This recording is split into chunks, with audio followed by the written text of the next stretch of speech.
Hello everyone, today's lesson is about something called electrolytes. But before we do that, and I'll explain what electrolytes are in a second, we're going to review a little bit about weak versus strong acids. The guided questions are also going to have questions about the acids versus bases, which was what we learned last week, so you might also need to refer back to that PowerPoint when you're doing the guided questions. So this particle diagram, and I don't know why this won't go away, so let's double click. Oh, there you go.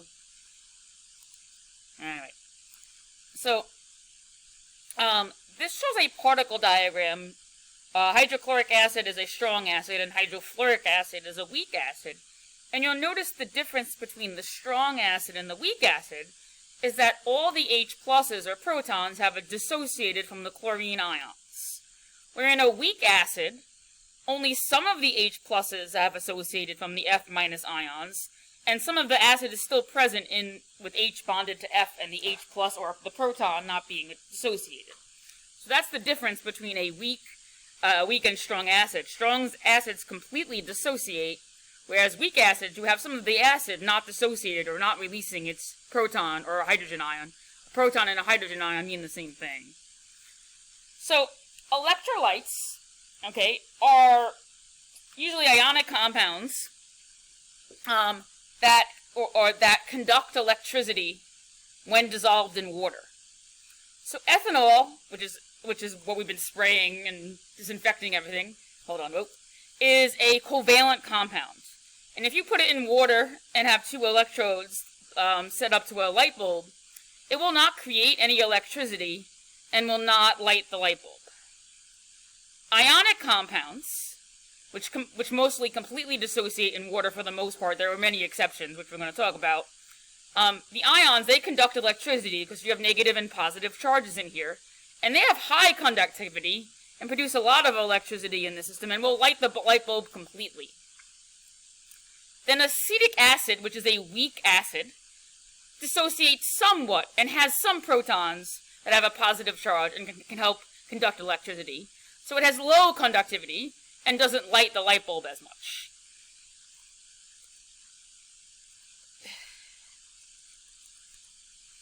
Okay, so electrolytes are compounds that dissolve and dissociate into ions, or remember, ions are charged particles.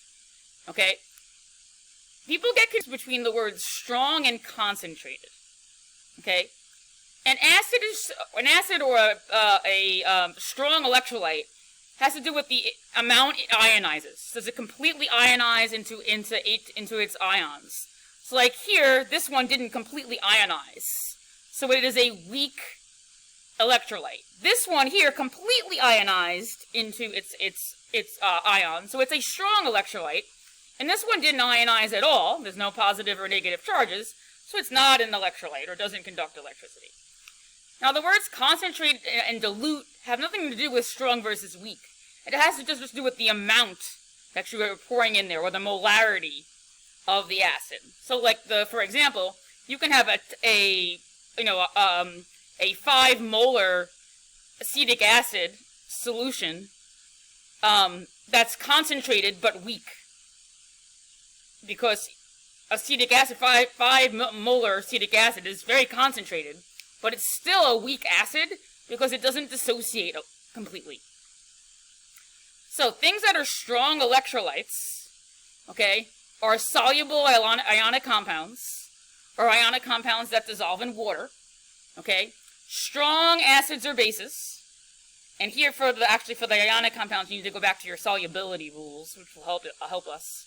Strong acids and bases. So So ionic compounds that dissolve completely in water, and the strong acids and bases are strong electrolytes. And when they're dissolved in water, they conduct electricity. Molecular compounds are compounds that are covalent. And remember, compounds are covalent when they contain no metals, when they have all nonmetals. Tend to be non-electrolytes, and therefore do not conduct electricity when in water. So when we're looking at, in terms of how conductive things are when dissolved in water, this order is from least to most. So the least conductive are molecular compounds, or compounds that are covalent. Then insoluble ionic compounds. then weak acids and bases, and then strong acids and bases and soluble compounds, soluble ionic compounds. And again, this is where that list of weak versus strong acids and bases comes into play. You may want to go look at that PowerPoint or get that PowerPoint out, because you need to know which acids are weak and which acids are strong, and which bases are weak and which bases are strong. So, here, which would be more conductive, a solution with 2 moles of HF or 2 moles of hydrochloric acid?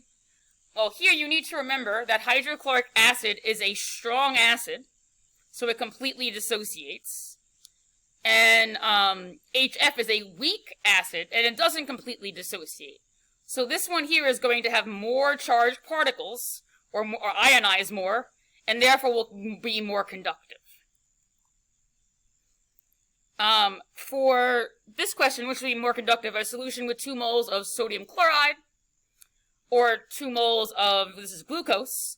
So this is an ionic compound that's completely soluble. It contains a group 1 ion. And this is a molecular compound, because it's covalent. It contains no metals. Okay? And remember, molecular compounds are the least conductive. So this one here would be the most conductive.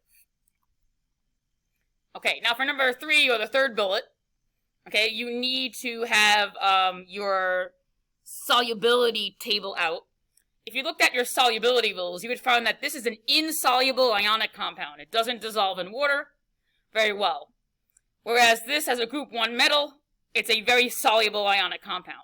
So this would dissociate into more ions and be more conductive. Remember, the more ions it dissociates into, or the more it dissolves, the more conductive it is. So for this one, which would be more conductive? A solution with 2 moles of NaCl, or 2 moles of calcium chloride. Okay, these are both very, very soluble in water. If you look at the solubility table, they both dissolve in water. But if you think about it, this one would be more conductive, because this one only has 2 ions per mole, where this one has 3 ions per mole, because there's 1 calcium and 2 chlorines, that's 3. Here, there's only 1 Na and only 1 Cl. So per mole, you would have more ions, because there's 3 ions in this compound when it dissolves, and only 2 ions in this compound when it dissolves. Okay, so this question asks you to rank the following in order of increasing conductivity in water. If I were you, I'd pause the video for a second and see if you can get the question correct as I step on the printer. But again, I'm going to go through this. So when you want to rank something in increasing order, the least conductive goes first. So if you remember, the least conductive thing in the list is a molecular compound. And this here is a molecular compound. It contains no metals, so it is the least conductive. So that eliminates 2 and 3. So now we're left with 1 and 4, because they both have the molecular compound as the least conductive. Okay. On the list then next is weak acids. This is a weak acid. If you look at the list, you know it's an acid because it has an H in front. Okay? And if you look at the list of strong acids, it is not one of them. So that one would be next. So now we're down to really 4. And then, and 1. And now the question is between KCl and aluminum chloride. Are they equal, or is aluminum chloride better? These are both ionic compounds, and they both dissolve in water equally well. They're both soluble on that solubility table. So because this one has 4 particles, and this one only has 2, this one is going to be more conductive because it has more ions. So the answer here would be 1.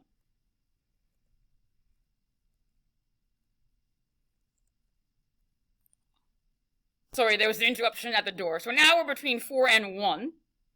So now the question is, which one is more soluble, KCl or aluminum chloride? And if you look at your solubility table, they both dissolve in water. So the question is, are they equal in conductivity, or is aluminum chloride greater?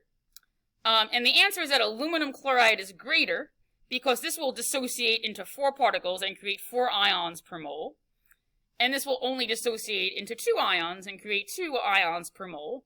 So aluminum chloride, since it contains more charged ions, will conduct electricity more than, or be more conductive than KCl.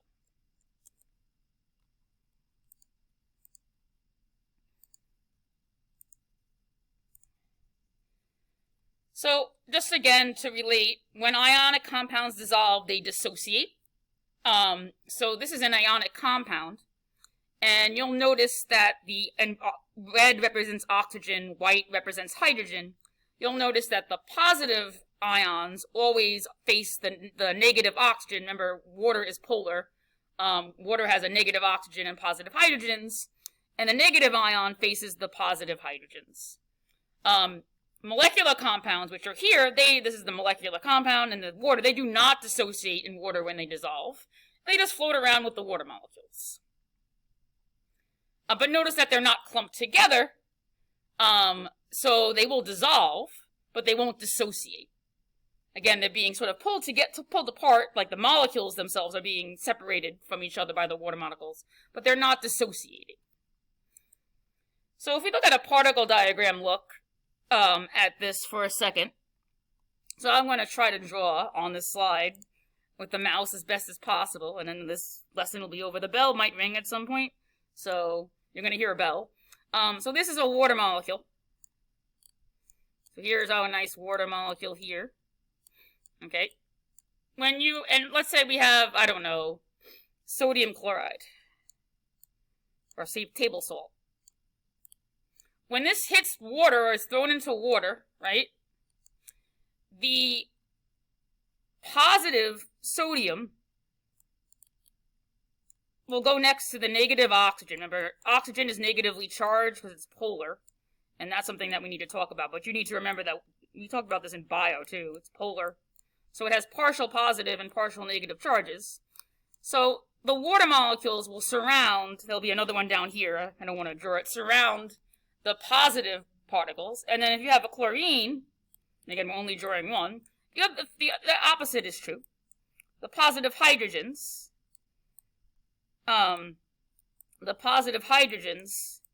will surround the negative chlorines, and there would be water molecules surrounding this completely when it dissolves. There'd be another one on the bottom, perhaps.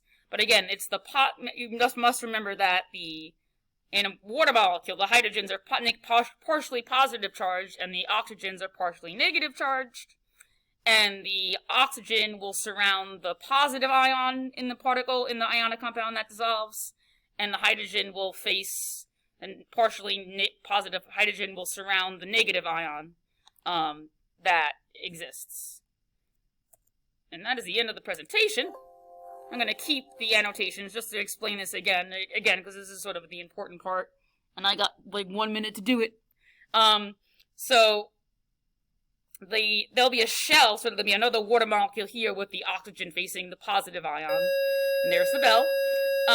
And then there'll be another water molecule here with the positive hydrogens facing the chlorine molecule. And that is the end of the lesson. Enjoy the video lesson, and I'll post the guided questions soon.